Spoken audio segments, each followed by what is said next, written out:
Olá, meus queridos, tudo bem? Então vamos para a nossa última semana, né, na semana 4 e última semana do volume 1, né, do PET, tá bom? A partir da próxima semana provavelmente teremos mais um material, né, um novo material. Espero que esses materiais da próxima semana sejam materiais que estejam realmente focados com aquilo que está sendo passado na TV, que não é o que está acontecendo, né? Bem, enfim, vamos lá então, vou explicar para vocês o que vocês têm que fazer com esse material aqui da semana 4, tá bom? Vamos lá então.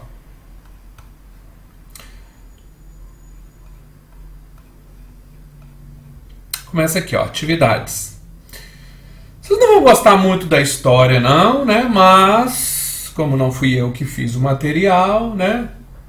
É um pouco chatinho essa semana e vocês vão ver por quê. Atividade 1. Para ajudá-lo a entender as atividades abaixo, entre no link, vocês vão ter que clicar nesse link aí, vão ter que entrar nesse link aí, tá? Quem tiver lá com o PET tem que ou clicar aí e ver se o seu computador já vai aceitar, ou se você tem que digitar isso lá no seu browser, tá bom? Então vocês vão entrar aí e ler o conto Entre a Espada e a Rosa, de Marina Colasanti, tá? Por quê? Porque vocês precisam, né, ler esse texto aí, né, esse conto aí, para poder entender melhor,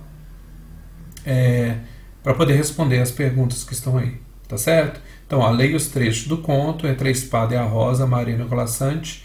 A couraça falava mais que o nome, e parecia natural como o fluir dos dias que suas vidas transcorressem juntas. Daí tem umas perguntinhas. Então, vou mostrar para vocês o texto. Olha que belezinho o texto, tá, gente? É um texto enorme, que eu vou avisar para vocês. Mas precisa ler esse texto para responder aquelas perguntas, tá bom? Então, vamos ver aqui, ó. Entre a Espada e a Rosa, conto de Marina Colasanti. Qual é a hora de casar, senão aquela em que o coração diz quero? A hora que o pai escolhe. Isso descobriu a princesa na tarde em que o rei mandou chamá-la e, sem rodeios, lhe disse que, tendo decidido fazer aliança com o povo das fronteiras do norte, prometera dá-la em casamento ao seu chefe. Se era velho e feio, que importância tinha frente aos soldados que traria para o reino, as ovelhas que poria nos pastos e as moedas que despejaria nos cofres? Estive pronta, pois breve o noivo viria buscá-la. De volta ao quarto, a princesa chorou mais lágrimas do que acreditava ter para chorar. Embotada na cama, aos soluços, implorou o seu corpo, a sua mente, que lhe fizesse achar uma solução para escapar da decisão do pai. Afinal, esgotada, adormeceu. E na noite, sua mente ordenou, e no escuro seu corpo ficou. E ao acordar de manhã, os olhos ainda ardendo de tanto chorar, a princesa percebeu que algo estranho se passava. Com quanto medo correu ao espelho, com quanto espanto viu cachos ruivos rodeando-lhe o queixo. Não podia acreditar, mas era verdade. Em seu rosto uma barba havia crescido. Passou os dedos lentamente entre os fios sedosos e já estendia a mão procurando a tesoura, quando afinal compreendeu. Aquela era a sua resposta. Podia vir o noivo buscá-la, podia vir com seus soldados, suas ovelhas e suas moedas, mas quando a visse, não mais a quereria. Nem ele, nem qualquer outro escolhido pelo rei. Salvo a filha, perdia-se, porém, a aliança do pai, que, tomado de horror e fúria diante da jovem barbada e alegando a vergonha que cairia sobre o seu reino diante de tanta estranheza, ordenou-lhe abandonar o palácio imediatamente. A princesa fez uma trouxa pequena com suas joias, escolheu um vestido de veludo cor de sangue e, sem despedidas, atravessou a ponte levadiça, passando para o outro lado do fosso. Atrás ficava tudo o que havia sido seu. Adiante estava aquilo que não conhecia. Na primeira aldeia onde chegou, depois de muito caminhar, ofereceu-se de casa em casa para fazer serviços de mulher. Porém, ninguém quis aceitá-la, porque com aquela barba parecia-lhes evidente que fosse homem. Na segunda aldeia, esperando ter mais sorte, ofereceu-se para fazer serviço de homem, e novamente ninguém quis aceitá-la, porque, com aquele corpo, tinham certeza que era mulher. Cansada, mas ainda esperançosa, ao ver de longe as casas da terceira aldeia, a princesa pediu uma faca emprestada a um pastor e raspou a barba. Porém, antes mesmo de chegar, a barba havia crescido outra vez, mais cacheada, brilhante e rubra do que antes. Então, sem mais nada pedir, a princesa vendeu suas joias para um armeiro, em troca de uma couraça, uma espada e um elmo. Retirando do dedo o anel que havia sido de sua mãe, vendeu-o para um mercador em troca de um cavalo. Agora, debaixo da couraça, ninguém veria seu corpo, debaixo do elmo, ninguém veria sua barba. Montada a cavalo, espada em punho, não seria mais homem nem mulher, seria guerreiro. E guerreiro valente tornou-se à medida que serviu aos senhores dos castelos e aprendia a manejar as armas. Em breve, não havia quem a superasse nos torneios, nem a vencesse nas batalhas. A fama da sua coragem espalhava-se por toda parte e a precedia. Já ninguém recusava seus serviços. A couraça falava mais que o nome. Pouco se demorava em cada lugar. Lutava cumprindo seu trato e seu dever, batia-se com lealdade pelo Senhor. Porém, suas vitórias atraíam os olhares da corte, e cedo os murmúrios começavam a percorrer os corredores. Quem era aquele cavaleiro, ousado e gentil, que nunca tirava os trajes de batalha? Por que não participava das festas, nem cantava para as damas? Quando as perguntas se faziam em voz alta, ela sabia que era chegada a hora de partir.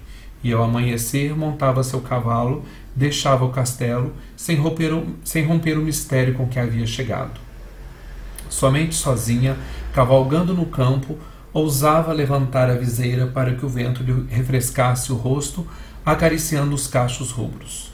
Mas tornava a baixá-la, tão logo via tremular na distância as bandeiras de algum torreão.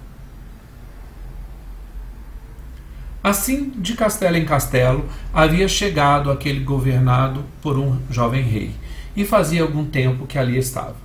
Desde o dia em que a vira, parada diante do grande portão, cabeça erguida, oferecendo sua espada, ele havia demonstrado preferi-la aos outros guerreiros. Era a seu lado que a queria nas batalhas. Era ela que chamava para os exercícios na sala de armas. Era ela sua companhia preferida, seu melhor conselheiro. Com o tempo, mais de uma vez, um havia salvo a vida do outro, e parecia natural, como o fluir dos dias, que suas vidas transcorressem juntas. Companheiro nas lutas e nas caçadas, inquietava-se, porém, o rei, vendo que seu amigo mais fiel jamais tirava o elmo.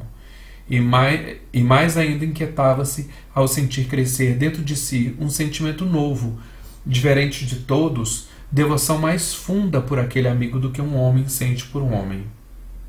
Pois não podia saber que à noite, trancado o quarto, a princesa encostava seu escudo na parede, vestia o vestido de veludo vermelho, soltava os cabelos e, diante do seu reflexo no metal polido, suspirava longamente pensando nele. Muitos dias se passaram em que, tentando fugir do que sentia, o rei evitava vê-la, e outros tantos em que, percebendo que isso não afastava da sua lembrança, mandava chamá-la, para arrepender-se em seguida e pedir-lhe que se fosse. Por fim, como nada disso acalmasse seu tormento, ordenou que viesse ter com ele, e em voz áspera lhe disse que há muito tempo tolerava ter a seu lado um cavaleiro de rosto sempre encoberto, mas que não podia mais confiar em alguém que se escondia atrás do ferro. Tirasse o elmo, mostrasse o rosto, ou teria 5 dias para deixar o castelo. Sem resposta ou gesto, a princesa deixou o salão, refugiando-se no seu quarto. Nunca o rei poderia amá-la com sua barba ruiva, nem mais a quereria como guerreiro com seu corpo de mulher. Chorou todas as lágrimas que ainda tinha para chorar. Dobrada sobre si mesma aos soluços, implorou ao seu corpo que lhe desse uma solução. afinal esgotada, adormeceu. E na noite sua mente ordenou, e no escuro seu corpo brotou. E ao acordar de manhã, com os olhos inchados de tanto chorar, a princesa percebeu que algo estranho se passava. Não ousou levar as mãos ao rosto. Com medo, quanto medo! Aproximou-se do escudo polido, procurou seu reflexo, e com espanto, quanto espanto, viu que sim, a barba havia desaparecido. Mas em seu lugar, rubras como os cachos rosas lhe rodeavam o queixo. Naquele dia, não ousou sair do quarto para não ser denunciada pelo perfume tão intenso que ela própria sentia se embriagar de primavera. E perguntava-lhe de que adiantava ter trocado a barba por flores, quando, olhando no escudo com atenção, pareceu-lhe que algumas rosas perdiam o viço vermelho, fazendo-se mais escuras que o vinho. De fato, ao amanhecer, havia pétalas no seu travesseiro. Uma após a outra, as rosas murcharam, despetalando-se lentamente, sem que nenhum botão viesse substituir as flores que se iam. Aos poucos, a rosa e a pele aparecia, até que não houve mais flor alguma, só um delicado rosto de mulher. Era chegado o quinto dia, a princesa soltou os cabelos, trajou seu vestido cor de sangue e, arrastando a cauda de veludo, desceu as escadarias que a levariam até o rei, enquanto o perfume de rosas se espalhava no castelo. Ok? Não venham me xingar, não reclame comigo, não fui eu que coloquei esse texto desse tamanho. Também achei um absurdo um texto desse tamanho para fazer atividade. Mas como é a última semana, né, eles estavam querendo dar uma surpresa para vocês. Ok? Vamos então em frente. Vamos continuar aqui. Ó. Então vamos voltar lá. Já vimos o texto. Vamos voltar aqui. Ó, tá? O que vocês têm que fazer? Vocês têm que responder essas perguntinhas aqui. Ó, tá? Procure o significado da palavra couraça. O que significa couraça? Ok? B. Como podemos explicar a metáfora existente na primeira frase? Então, lá na primeira frase, lá, ok? Vamos voltar aqui, ó, lá na primeira frase, né? Tadadá. Temos lá, entre a espada e a rosa, né? Qual é a hora de casar, senão aquela que o coração diz quero? Né? Então, essa seria a frase, ok?